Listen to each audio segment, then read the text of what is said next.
Hello, Namaskar. This is Firstpost and you're watching Vantage with me, Palki Sharma.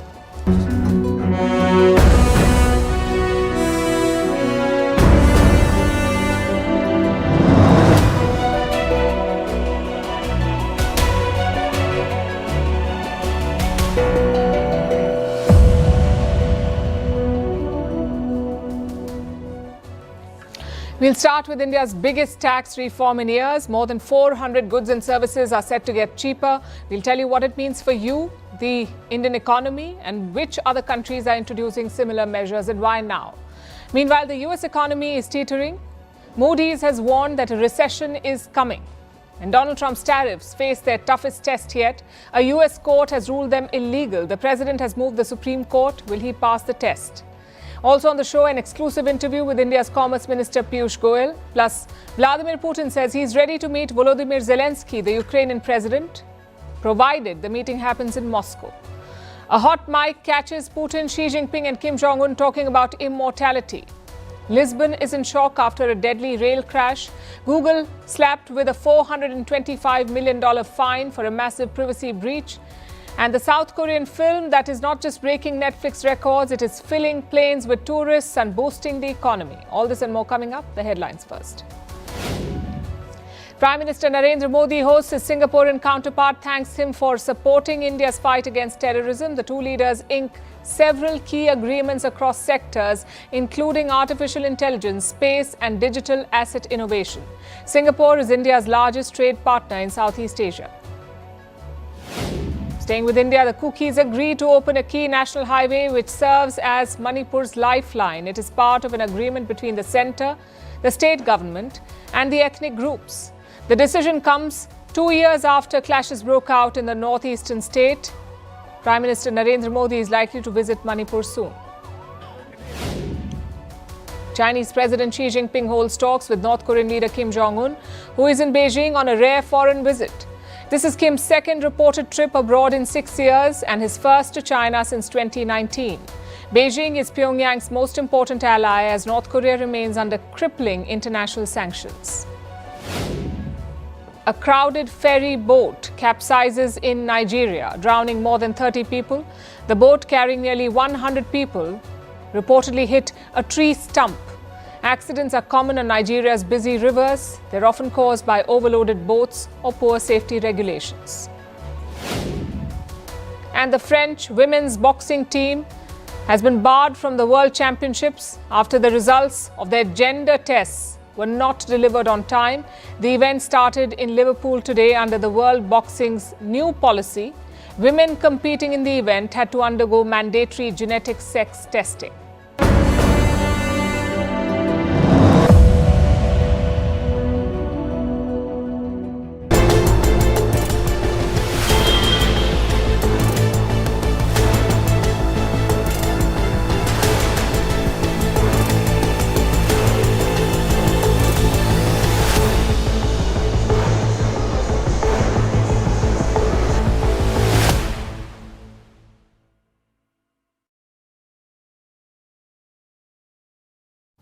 We begin with the biggest story of the day, India's GST reform. The government has cut consumption tax. It is called GST, the Goods and Services Tax. Now, GST is an indirect tax. You pay it whenever you buy something, the goods that you consume and the services that you use. You pay a GST on both. It is not like income tax, which is charged on your salary. GST is paid by everyone, no matter which income bracket they fall in. They have to pay a GST. And now India is cutting this tax in a big way. This is the biggest change in India's tax system in the last 8 years. The GST was introduced in 2017. Back then, it replaced a messy web of indirect taxes. That reform, the one introduced in 2017, reshaped how the government collects taxes. And now these taxes have been slashed. So it's like a reset of the system, a reform that touches the life of every Indian. Prime Minister Modi announced it last month during his Independence Day address. इस दिवाली में आपकी double Diwali का काम मैं करने वाला हूं। इस दिवाली में आपको एक बहुत बड़ा तोहफा देशवासियों को मिलने वाला है। पिछले 8 साल से हमने जीएसटी का बहुत बड़ा रिफॉर्म किया। पूरे देश में टैक्स के बर्डन को कम किया, टैक्स की व्यवस्थाओं को सरल किया और 8 साल के बाद समय की मांग है कि हम एक बार उसको रिव्यू करें। It was finally cleared yesterday. The GST Council met last evening. This is a constitutional body. It oversees the GST system. This body is chaired by India's finance minister, and finance ministers of all Indian states are part of it. Together, they cleared the government's new tax proposal. And we've been telling you about this on the show. Earlier, the GST system had 4 tax slabs: 5%, 12%, 18%, and 28%, 4 slabs. Now, after the reform, just 2 tax slabs remain, the 5% and the 18%. They remain. The 12% and the 28% rates are gone. So what does this mean for you? Your everyday items will become cheaper. Most of them will become cheaper. Taxes have been cut on almost 400 product categories. They cover every corner, every aisle of the supermarket. Let's start with the basics. Stuff like milk, cottage cheese, even flatbreads. They will now be taxed at 0%, meaning no tax at all on these daily essentials.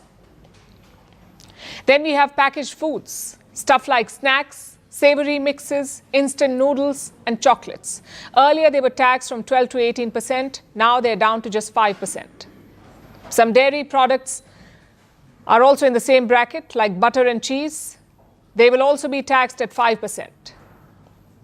For you, it means direct savings every time you buy groceries. The next category is personal care. Things like shampoo, soap, hair oil, toothpaste, toothbrush. Taxes on all these items have been slashed. Now there's a flat 5% tax. And it's not just daily essentials. Some big ticket items are also getting cheaper. This includes small cars, motorcycles, televisions, air conditioners, washing machines. Earlier, they had a 28% tax. Now they've been brought down to 18%. Another winner is healthcare. Life and health insurance policies are now tax-free. 33 life-saving medicines are also tax-free. Taxes on medical devices will fall from 18% to 5%. Everyday services will also get cheaper. We are talking about haircuts, salon visits, gym memberships. They will now be taxed at 5%. Now let's tell you about the things that will get more expensive. Your luxury and sin goods. This includes luxury cars, high-end motorcycles, and fizzy drinks, the ones that are packed with sugar and caffeine. They will now face a 40% tax, 40% tax. Same for tobacco, it will be taxed at 40%. So there is a simple takeaway. Essentials will get cheaper. Luxury and harmful products, or sin goods as they're called, will be taxed at a higher rate.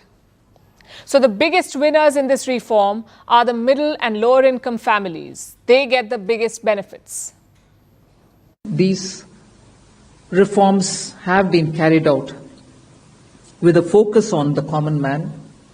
Every tax levied on common man's daily use items have gone through a rigorous looking into, and in most cases the rates have come down drastically.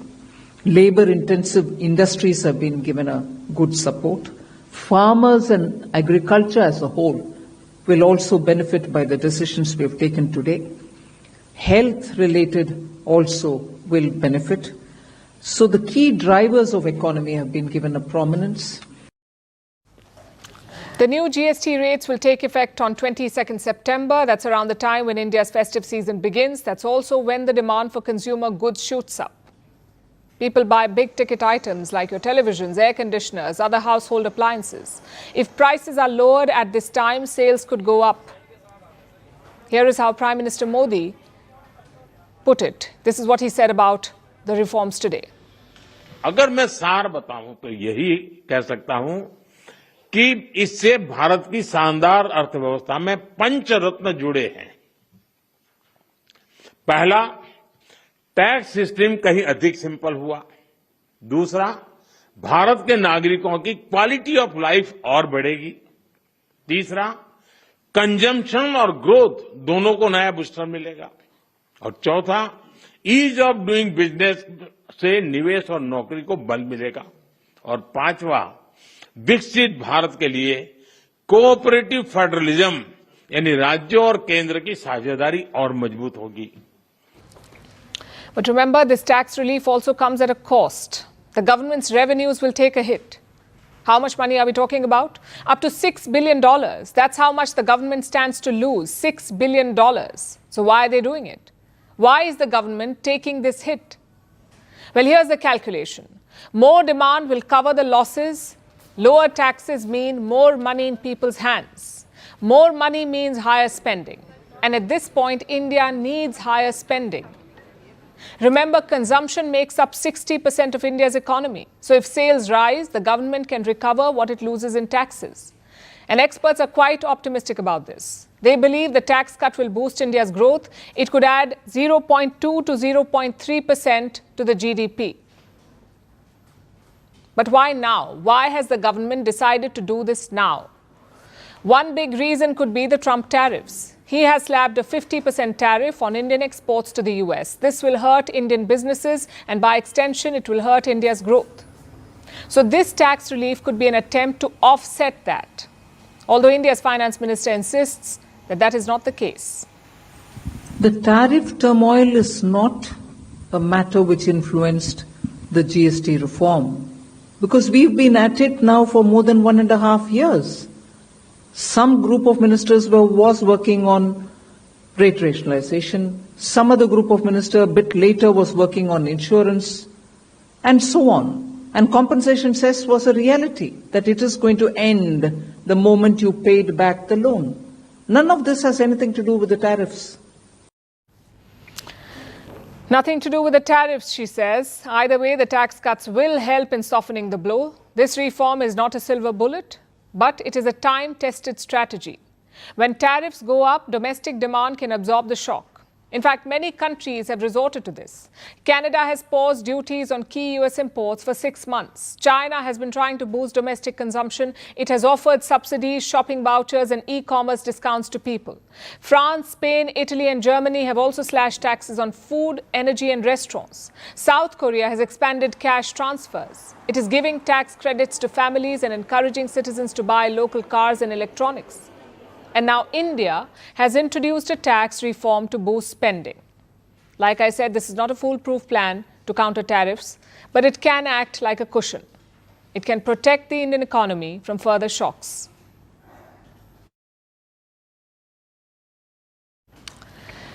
India's moves are aimed at sustaining high levels of growth. Meanwhile, the US seems to be heading in the opposite direction. The fears of a recession are back, and this time the warnings are louder than ever.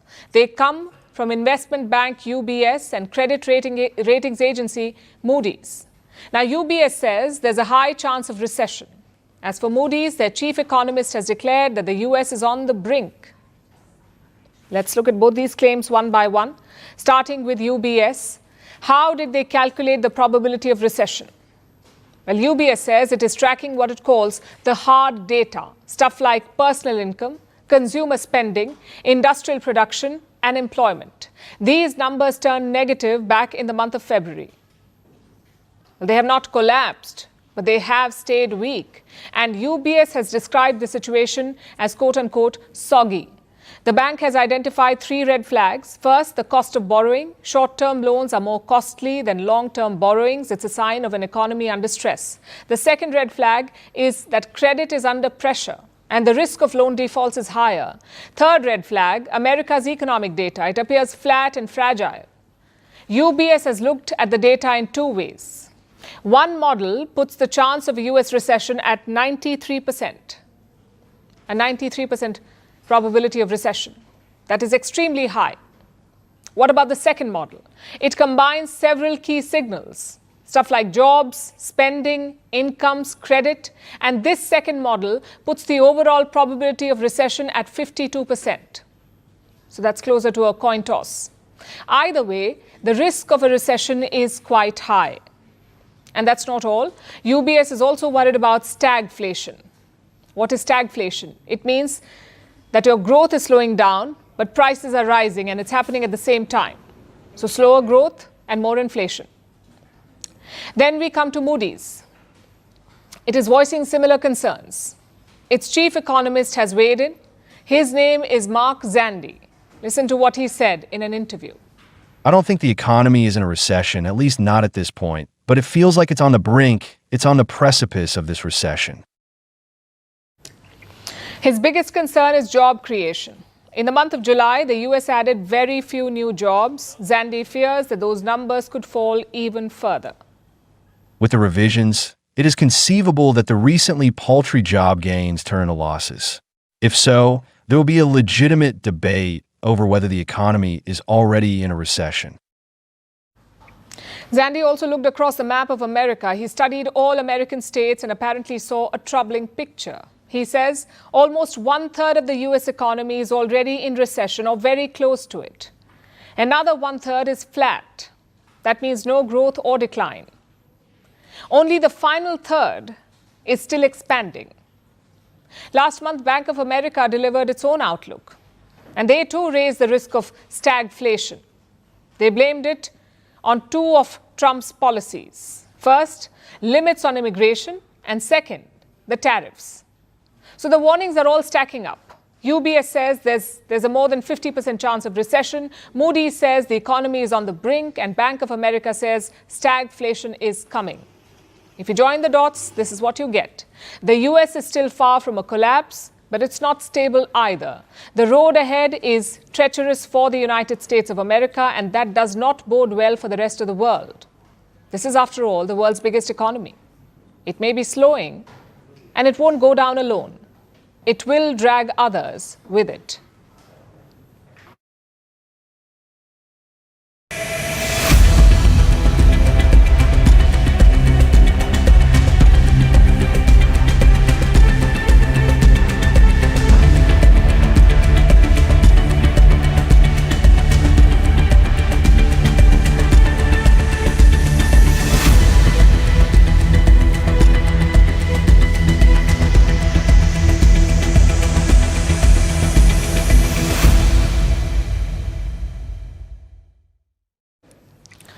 Being a president is a bit like juggling knives in the dark.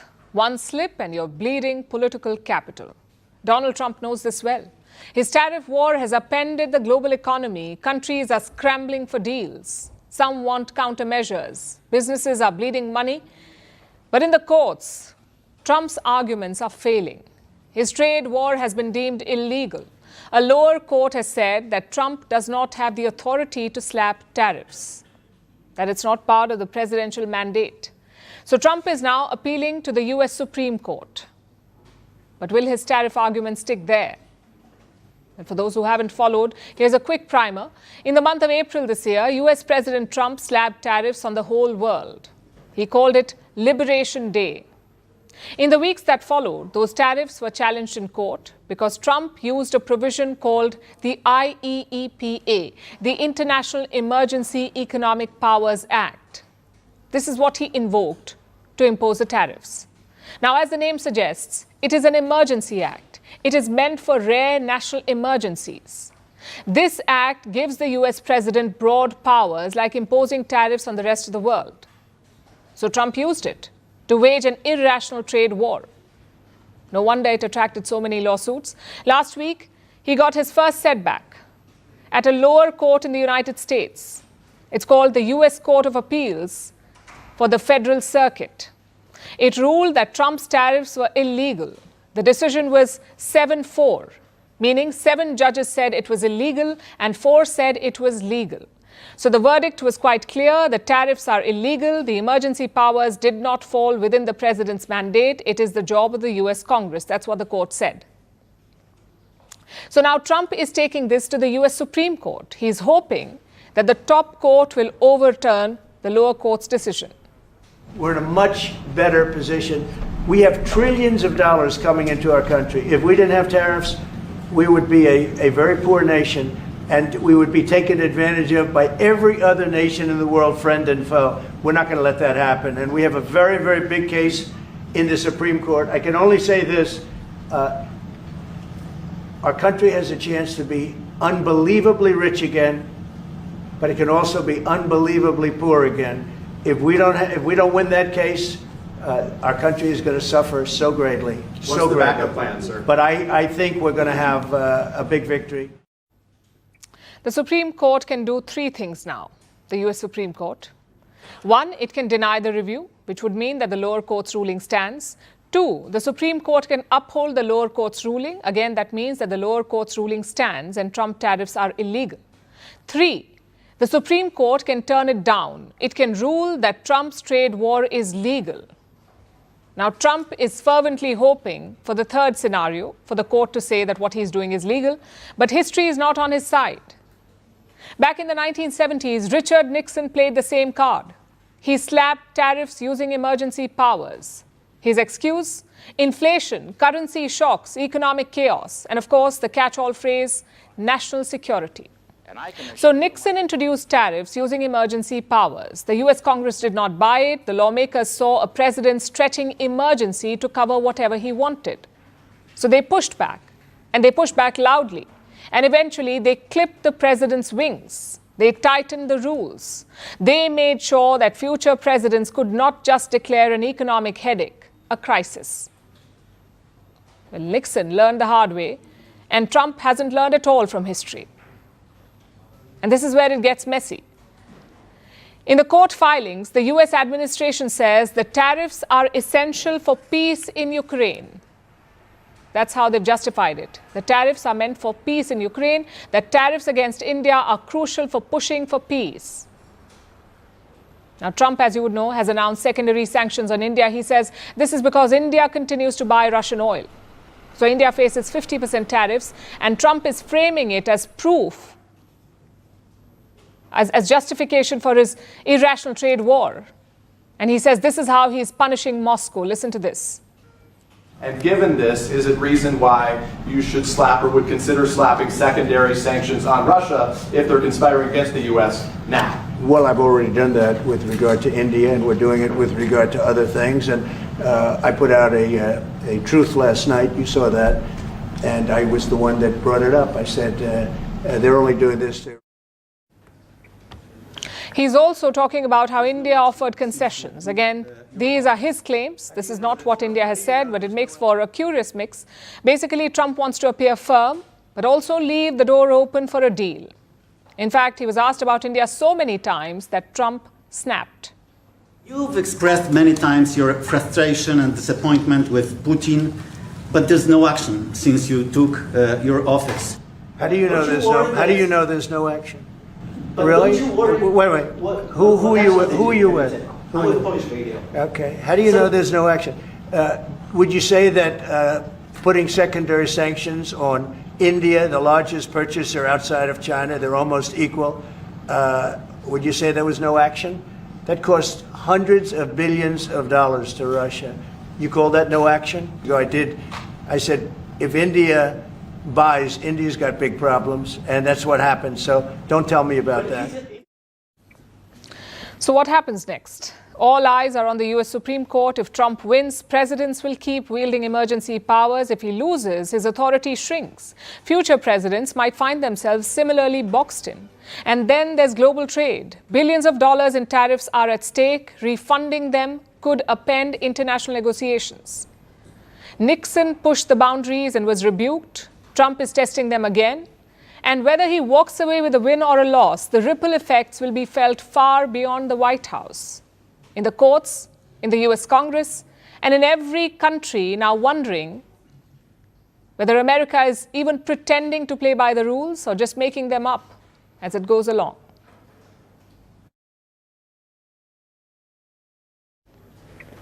Now to a Network 18 exclusive. Earlier today, India's Commerce Minister Piyush Goyal sat down with Group Editor-in-Chief Rahul Joshi. He praised India's GST reform. He spoke about the trade wars and the Trump tariffs. Piyush Goyal remains optimistic about reaching a deal with the United States. He also discussed the thaw with China and whether it could open the door to renewed trade ties with Beijing. Here's an excerpt from that conversation.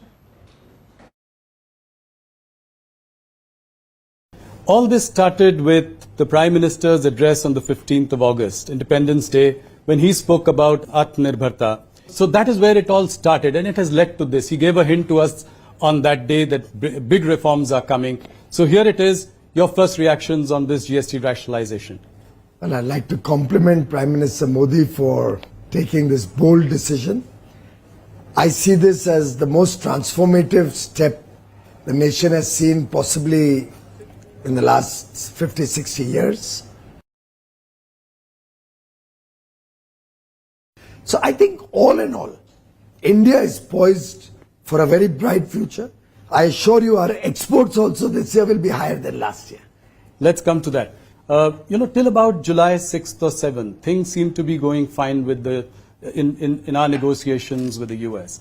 Then in a matter of weeks, we had a tariff of 25%, then another 25% on top of that. What went wrong in these few weeks? Well, I think the US-India relationship is one of the most consequential relationships on the globe today.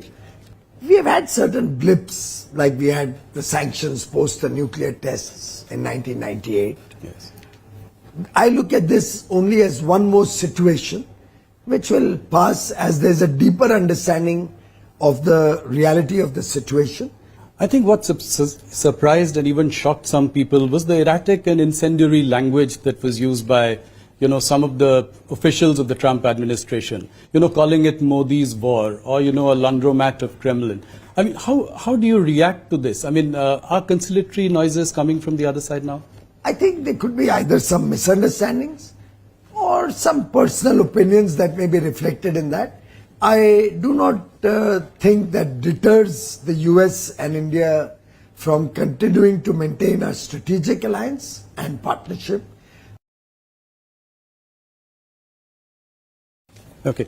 So what are the red lines? Which are the no-go areas for you? Things that we will not compromise on. I think any issue that can hurt national interests, that can hurt the interests of our farmers, our fishermen, our MSME industry, issues which are sensitive with religious sensitivity, those would be broadly the issues where India would need a more understanding when we finalize the framework of our agreement. Just a couple of more questions, one around our newfound friend China. So Prime Minister Modi in Japan said that, China and India have to come together for a new global economic order. Can we trust China? Well, I think we've always had good relations over many years with China. Unfortunately, the incidents post Galwan had brought a little bit of ice to the relationship and created a hiatus. Now that we have been largely able to resolve the issues of disagreement with China, I think it was very natural that we should also reset our ties, take them to the pre-Galwan level. And I think attending an SCO summit where many countries were all getting together had a multilateral dimension also, and a dimension of a whole grouping. And Prime Minister Modi attending the SCO there has signaled that we have a thaw in the to get back in the frost, get back into better relationship. Diplomacy in 2025 often feels less like careful negotiation and more like a high-stakes game of musical chairs. Except here, the music never stops and everyone is running in different directions, it seems. This week, Putin was in China, first at the SCO summit in Tianjin and then at the military parade in Beijing. Yesterday, he held a press conference. Putin said that he is ready to meet Volodymyr Zelensky, the Ukrainian president. In fact, Putin claimed that he had never refused to meet Zelensky. By the way, Donald Trump asked me to hold such a meeting. I said this is possible. At the end of the day, if Zelensky is ready, let him come to Moscow, and such a meeting will take place. So that's the catch. Putin is ready to meet Zelensky, but in Moscow. Now, security officials warned that Zelensky traveling to Moscow would be extremely dangerous. It is too risky for Zelensky. The Ukrainian president has proposed meetings in neutral countries, the likes of Austria and Turkey, but the Kremlin has consistently refused. So many analysts believe that Putin's public offer is more about appearances. And amid all of this, the Russian president also had a jibe for Washington, a colonial-era jibe. He warned the US to not use tariffs and sanctions to pressure India or China. You have to think. The colonial era is now over. They have to understand that they cannot use this tone, speaking with their partners. Attempting to weaken their leadership, built through difficult histories, is a mistake. You have countries like India with 1.5 billion people. China with powerful economies. But they also have their own domestic, political mechanisms and laws. Meanwhile, across the Atlantic, US President Donald Trump kept himself center stage. He told reporters that he would speak with Zelensky shortly. Remember, Trump has met Putin in Alaska. This happened last month. After that, Zelensky went to the White House. Then Trump set a deadline, a 2-week deadline for a meeting between Zelensky and Putin. That deadline has now expired. So what will Trump do? He's highly ambiguous and evasive about the next steps. He claims that strong action has already been taken. Listen to this. Well, I'm having a conversation with him very shortly, and I'll know pretty much what we're going to be doing. We've taken very strong action, as you know, and in other ways we've taken very strong action. But I'll be speaking to him over the next few days, and we're going to see. With who, sir? I'm going to know exactly what's happening. But I'm not happy with all the people. So Trump is going to speak to Zelensky. But what about Putin? Trump says he has nothing to say to the Russian president and that he's not happy. I have no message to President Putin. He knows where I stand, and he'll make a decision one way or the other. Whatever his decision is, we'll either be happy about it or unhappy. And if we're unhappy about it, you'll see things happen. What about Europe? What are they doing? Well, the so-called Coalition of the Willing is convening in Paris. This is a gathering of 30 countries led by French President Emmanuel Macron. The meeting is not just ceremonial, it is a high-stakes effort to outline concrete measures to support Ukraine. We are ready as Europeans to offer security guarantees to Ukraine and the Ukrainian people the day a peace deal is signed. This is the commitment we made in Washington. The contributions that were prepared, documented, and confirmed this afternoon at the level of the defense ministers in an extremely confidential manner allow me to say the preparatory work is complete. At the heart of the discussions are 3 major security guarantees. First, a reassurance force. This is meant to bolster Ukraine's defense capabilities on the ground. Second, expanded air patrols to monitor and respond to threats in the Ukrainian airspace. And third, a naval demining force to ensure that Ukraine's ports and coastal routes remain safe and functional. Together, these steps signal Europe's unified stance. In fact, the NATO chief was quite clear. Strong security guarantees for Kiev are non-negotiable. He said it was not for Russia to decide if the West can deploy troops to Ukraine. So this coalition of the willing, these 30 countries, are sending a message. Europe wants to back Ukraine and do so on its own terms. Ukraine is a sovereign nation. If Ukraine wants to have security guarantee forces in Ukraine to support a peace deal, it's up to them. Nobody else can decide about it. And I think we really have to stop making Putin too powerful. So diplomacy is in full swing. But will this make a difference on the battlefield? Yesterday, Russia launched more than 500 drones and missiles at Ukraine. There were explosions in the west of the country near the Polish border. NATO jets were scrambled. Some people were even killed. So while leaders may meet and make pronouncements, the war does not wait for meetings, summits or press conferences. Ukraine has missiles and drones raining down. People are still dying. Meanwhile, Putin is striking a calm, strategic pose. In Washington, Trump is being ambiguous and non-committal. In Paris, the Europeans are plotting concrete actions. Basically, there's a lot of talking as the clock keeps ticking and the music never stops.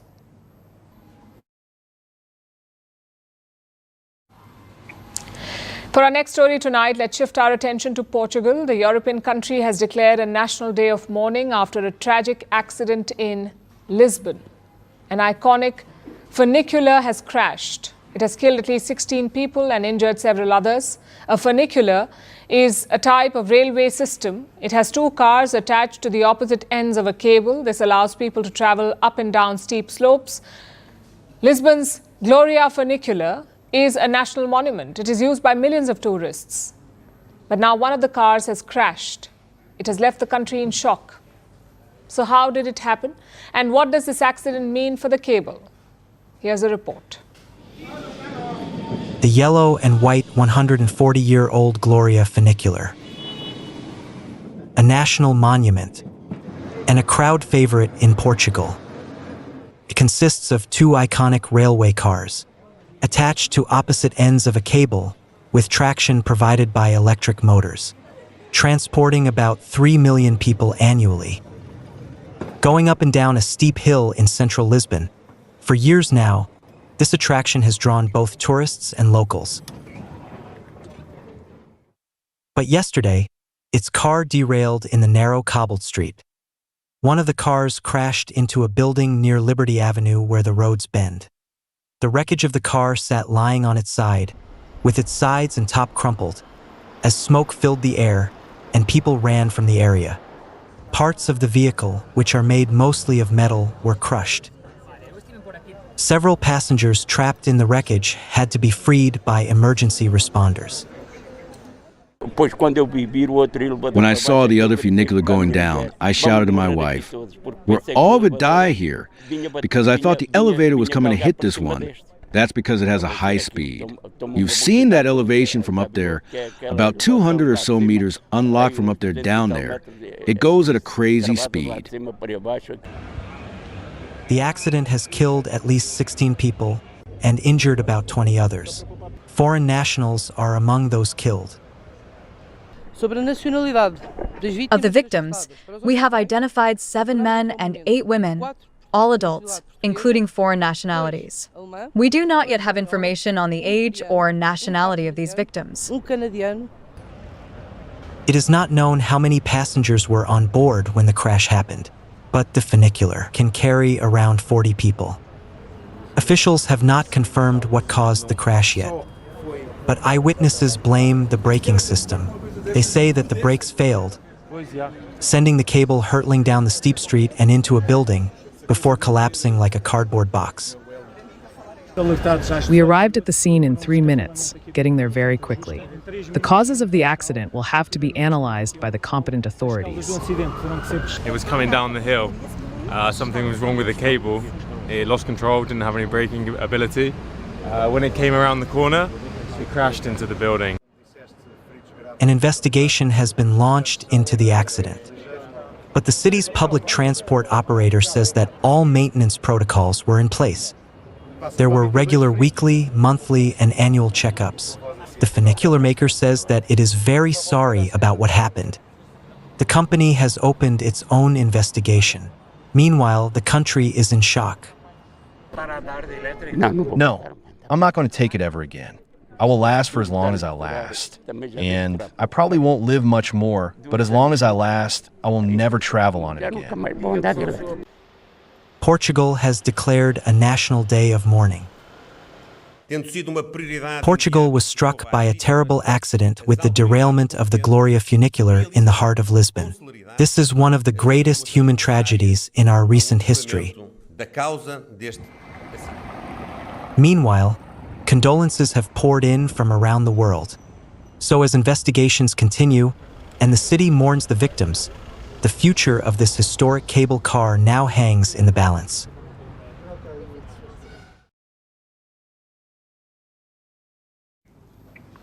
Another day, another tech lawsuit, and once again, the name in the spotlight is Google. A U.S. federal court has fined the tech giant. Google has been told to pay $425 million. The reason? Something most of us fear but cannot always prove. Violation of privacy. It all started in 2020. A lawsuit was filed against Google, a class action lawsuit. It covered more than 98 million users and 174 million devices. The charge? Google secretly collected third-party data even after users asked it not to. You know those apps where you sign in using your Google account, Uber, Amazon, Instagram, and countless other apps, the moment you log in using, say, your Gmail credentials, Google does not just stop at authentication, it starts talking to those apps. It starts tracking you, your rides, your shopping, your messages, your scrolling patterns, all of it is tracked by Google. Of course, there are checks in place. So yes, Google asks for your consent. And yes, you can toggle privacy settings. But here's the core of the lawsuit. Even after users opted out, even after they told Google to stop tracking them, Google kept collecting data behind the scenes, and it wasn't just storing this data, it was also selling it. At least that's what users claim, that the company was selling their data. Now, about 5 years later, a US court has passed the verdict and it has found Google guilty. It says Google breached user privacy, which is why the company has been slapped with a massive fine. Of course, Google is not too happy. It claims that it honors people's choice and collects only what it calls non-personal data. Google says this data is stored in secure, encrypted locations, and it wants to appeal the court's decision. But it won't be easy because this is not a one-off case. Earlier this year, in the month of May, Google agreed to pay $1.4 billion.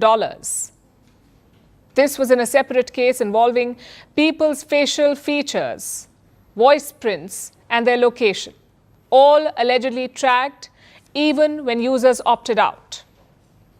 And you may remember what happened last year. Google was told to destroy billions of user records. Apparently, it tracked people even though they were browsing privately on the incognito mode.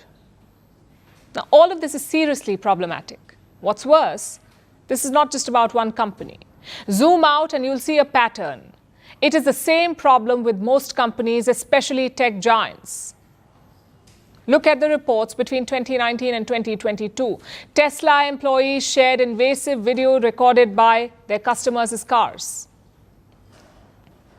In 2023, Amazon was fined $30 million. Its AI assistant Alexa and Ring doorbell camera unlawfully collected voice recordings and kept them for years. This year, Meta agreed to settle a lawsuit for $8 billion. It was sued after data of millions of users was leaked. So pick any industry, tech, auto, social media, and you will see the same problem. Violation of our privacy. We read massive consent forms, brave lengthy website cookie alerts, switch on privacy settings, but let's be honest. Do we really know what happens to our data? Where it goes, who sees it, or how much of it is collected? The fact is, most apps are talking to other apps. They're harvesting our information, tracking our moves like an assassin, and mutely collecting our queries, our preferences, passions, anxieties, everything. So yes, we can sign consent forms. They're like privacy placebos. Yes, we can sue companies. Yes, we can demand answers. And yes, this Google verdict is a step forward. But as tech moves fast and change comes slowly, the question is, who really is in control here? After all, in this digital world, data is not just information, it is identity, it is power. So privacy is no longer just a right, it is a battlefield. The world has just witnessed how it's done. If you did not catch that reference, I'm talking about the Netflix animated movie K-pop Demon Hunters. It's about a fictional K-pop band that hunts demons and protects the world. Sounds like a lot, right? But K-pop Demon Hunters has become a surprise sensation. It is now the most watched film in Netflix history. Its soundtrack is dominating global music charts. Social media cannot stop talking about it. And here's the surprise. The film is boosting tourism in South Korea as well. Seoul is seeing record-breaking visitor numbers, and the government says it is thanks to this film. But this is just one example of how South Korean culture has become its soft power. So how did this happen?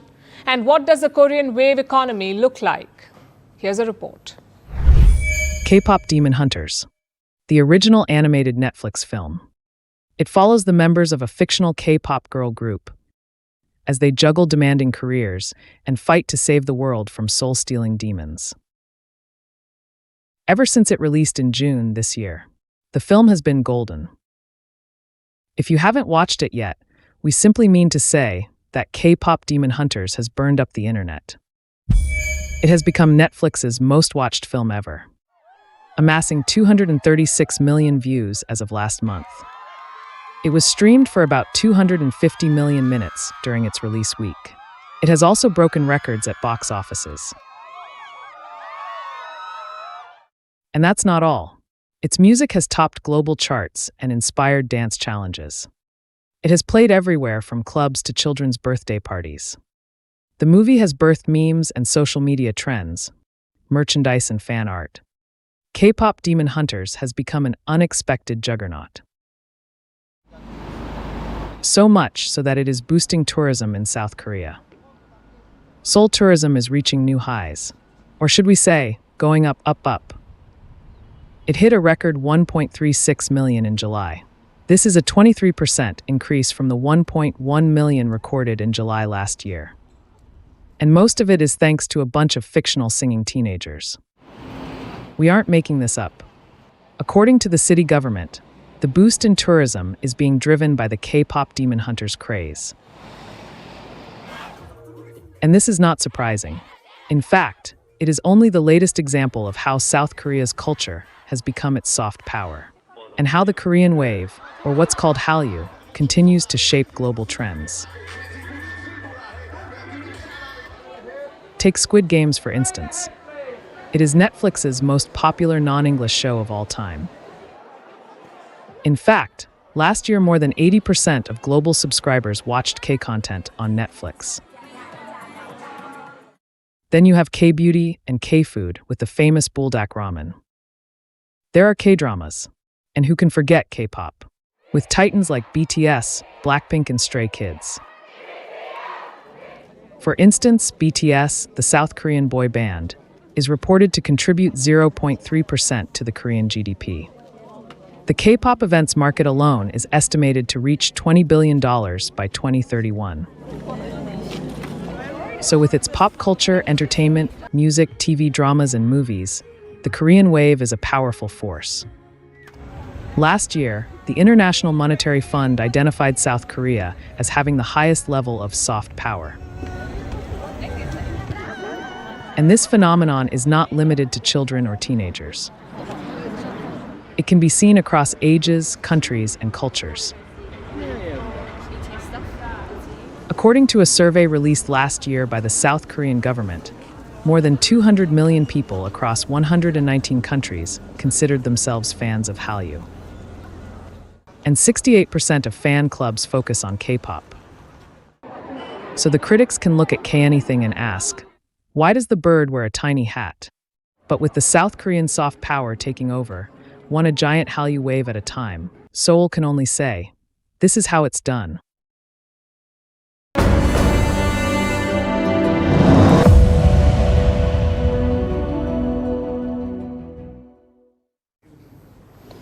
It's not been a good year for Pakistan's Prime Minister Shehbaz Sharif. First, he was swimming when India struck Pakistan, and let's just say he did not go for a gold medal.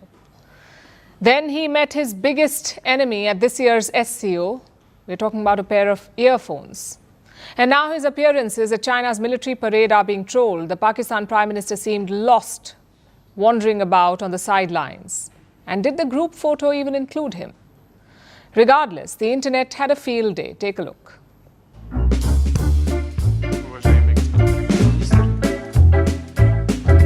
I've seen this one. This is a classic.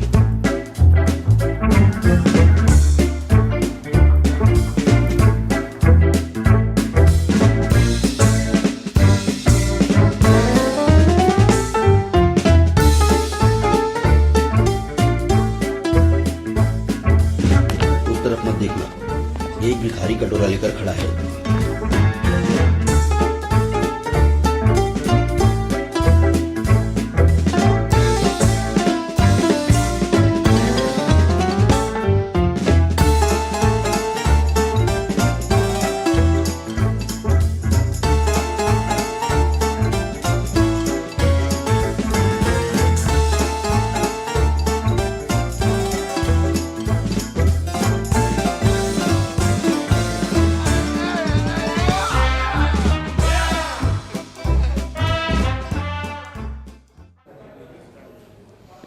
And now it's time for Vantage shots, images that tell the story. Swedish and US forces hold a naval exercise near Stockholm. 2 women become Finland's first all-female ice dancing team after a landmark rule change. In the US, a lion bites and paws a hidden camera in a zoo.